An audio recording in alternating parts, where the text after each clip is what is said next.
Bismillahirrahmanirrahim. Alhamdulillahirabbil alamin. Allahumma salli wa sallim wa barik ala nabiyyina Muhammadin wa ala alihi wa ashabihi rasulillahi ajma'in, amma ba'd.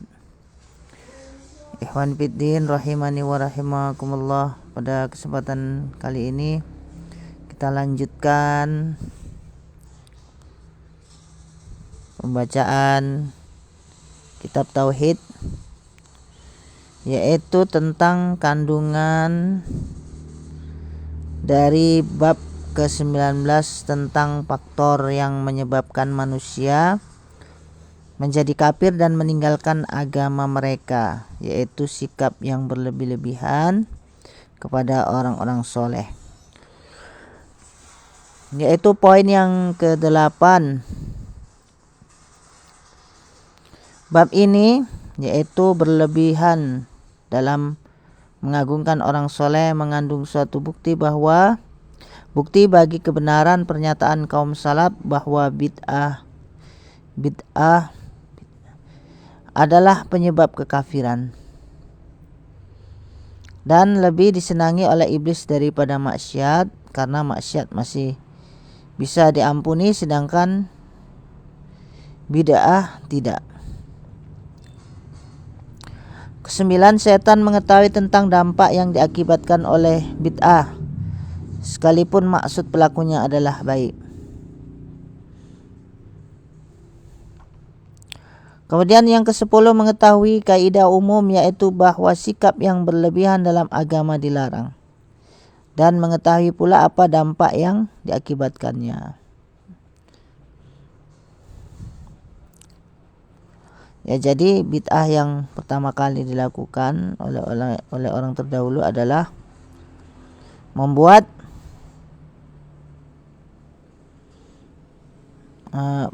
patung orang-orang soleh di antara mereka, yang awalnya tidak disembah, tapi setelah yang membuat patung itu sudah tidak ada, maka kelamaan akhirnya patung orang-orang soleh tersebut akhirnya disembah. Jadi awal bid'ah itu akhirnya adalah menyebabkan kekafiran. Awal dari kekafiran itu adalah membuat perkara yang bid'ah.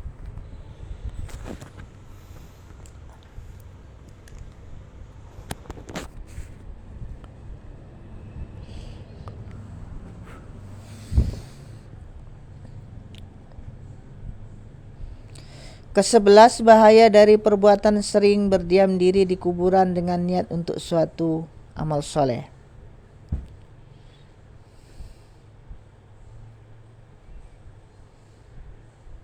Yaitu dapat menjerumuskan seseorang kepada kekufuran, karena bisa jadi dia tidak meminta kepada Allah tetapi malah meminta kepada ahli kubur tersebut.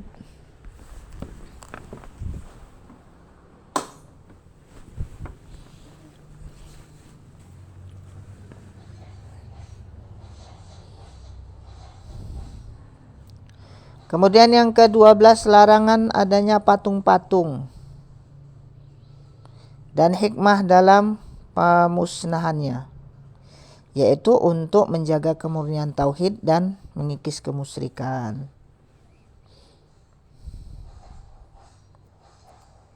Jadi umat Islam dilarang untuk membuat patung-patung atau memiliki patung di rumah dan sebagainya, ya, dalam rangka untuk menjaga kemurnian dan kejernihan tauhid.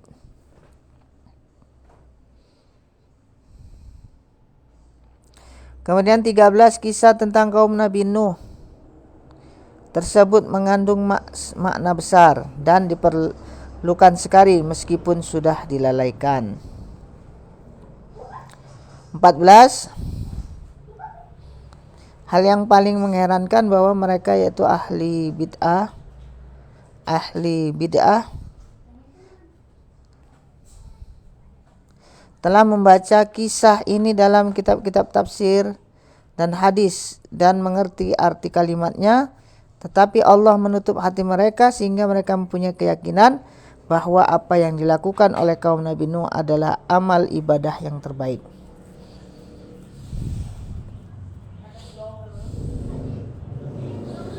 Maka mereka pun berkeyakinan bahwa apa yang dilarang Allah dan Rasulnya adalah kekafiran yang menghalalkan darah dan harta. Kemudian ke-15 dinyatakan bahwa sikap kaum Nabi Nuh yang berlebihan terhadap orang-orang soleh tiada lain karena mengharapkan syafaat mereka. Ke-16 mereka menduga bahwa inilah maksud orang-orang berilmu yang mendirikan patung-patung itu.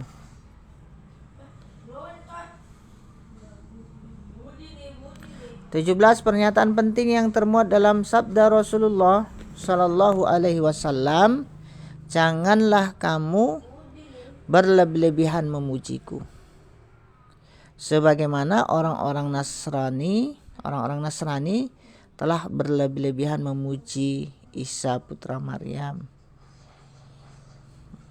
Ya, jadi Nabi Muhammad mewanti-wanti umatnya jangan berlebih-lebihan dalam memuji beliau. Semoga selawat dan salam senantiasa dilimpahkan Allah kepada beliau, junjungan kita Nabi Muhammad Sallallahu Alaihi Wasallam, yang telah menyampaikan risalah dengan sebenar-benarnya.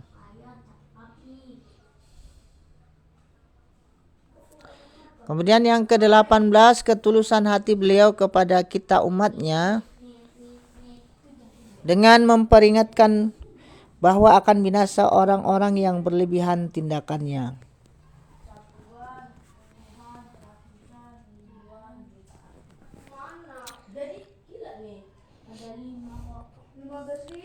(19) dinyatakan dalam kisah bahwa patung-patung itu baru disembah setelah ilmu agama dilupakan.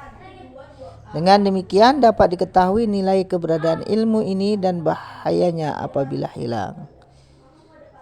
Jadi ilmu agama dapat menyelamatkan seseorang dari kesesatan. Maka dari itu hendaknya setiap orang Islam wajib baginya untuk mendalami ilmu agamanya.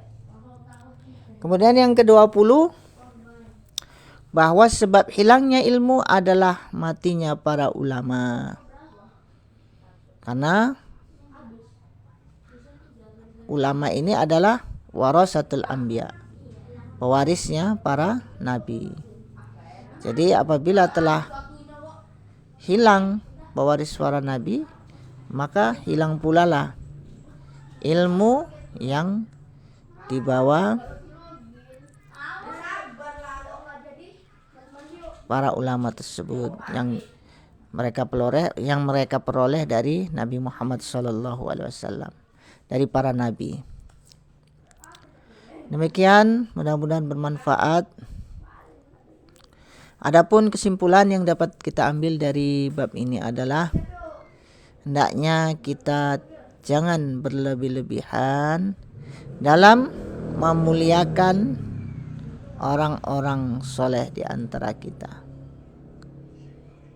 Bagaimana sikap berlebih-lebihan terhadap mereka? Misalnya